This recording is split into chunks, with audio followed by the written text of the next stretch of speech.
On August 15th, 2019, Kings Island announced their long-awaited B&M Giga coaster, Orion. A $30 million B&M Giga coaster was announced.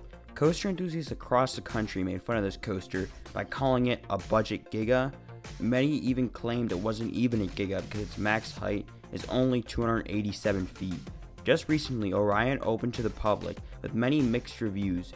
Some considered this coaster to be a top coaster in the world, and some thought it just had an okay ride experience, and it wasn't even the best ride in the park for them. Many have criticized the layout for being too short, having a lack of elements, and having weaker elements. Although many of the people who have ridden it have had drastically different opinions on how good the ride is, almost everyone agrees that 3325, a coaster built 5 years ago, is clearly the better ride.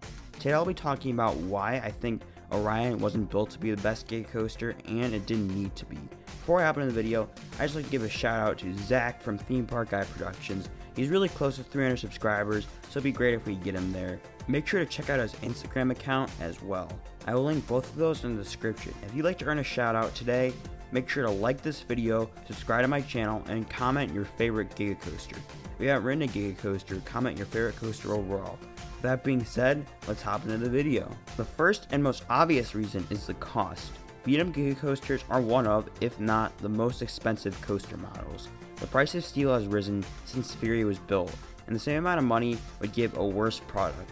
3325 and Orion both cost Cedar Fair $30 million to build, so it makes sense why they might want to cut a couple of corners that 99% of the people visiting the park wouldn't notice. The cost brings me to my second point of discussion, which is return on investment. Kings Island is one of the most popular parks in the country, nearly averaging 3.5 million people coming through their gates every single year. Kings Island is consistently crowded and rarely has slower days. Cedar Fair knows that a new coaster will make their attendance that much higher, because at this point they already do so well and don't have much room to grow. Take Cedar Point as an example. Cedar Point averages roughly 3.6 million people in attendance per year. The park received Steel Vengeance in 2018. Steel Vengeance is one of the most popular coasters at the park and got lines of 4 to 5 hours when it first opened. However, Cedar Point only saw a slight increase in attendance. The park already gets so many people into it, it's at the point where you don't really need big new rides to draw in the crowds. Kings Island is in a similar situation with their attendance as well. This is proven by the opening of Orion with the park for 2020. The park knew they were going to be under capacity restrictions, and they still chose to open the ride anyways. Now, some might argue that keeping the ride closed would be a huge hit for that area of the park, and you're right. But Iron Gwazi at Busch Gardens Tampa is essentially ready to go, and the park chooses not to open it. Busch Gardens sees they still have room to grow, so they choose not to open Iron Gwazi well under restrictions. Kings Island doesn't have much room to grow, so there's no good reason for the park not to open the coaster. That in turn would show that it didn't really matter to them if they cut corners or not, which stopped Orion from reaching its full potential. Another thing that large crowds can cause is long lines. Kings Island put this coaster in for two main reasons. One of them being that Orion is a capacity monster. B&Ms are known for great capacity and being able to chew through thousands of people per day. This ride is a very useful addition because it adds another capacity monster to the park that can help spread out the crowds and reduce wait times. Another big reason Orion was added is because B&M Giga coasters are big crowd pleasers. What's better than going up really high and really fast to the average guest? It makes a really big impression on the skyline. It makes people really want to come out to the park and ride it. No one really cares about what comes after the first drop, or how long it is in the general public. The big overall theme is there's no need to think out of the box. 99% of the people are already impressed by the first drop and speed of the coaster. They wouldn't care if you had another airtime hill. That would cost them potentially another $5 million for no good reason. Another reason people don't think Orion is as good because unlike Fury, the coaster does not stay low to the ground.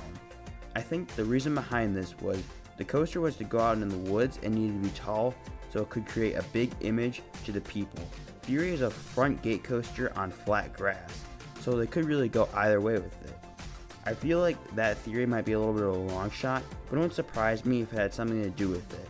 The last reason is space. Kings Island chose to put their Giga in the spot of Firehawk, and the thing is, there isn't really much open space in that area, and there's only so many things that they could have packed in with a ride this big in a relatively small space. Now the message I'm trying to get across is that Kings Island didn't need to make Orion the world's best coaster. They just needed it to be a Giga coaster and be visually impressive, and a people eater and a universal crowd pleaser as well.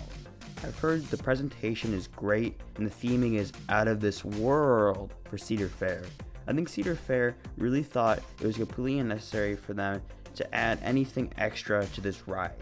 I agree with them, because why spend millions of dollars on something most people won't even care about?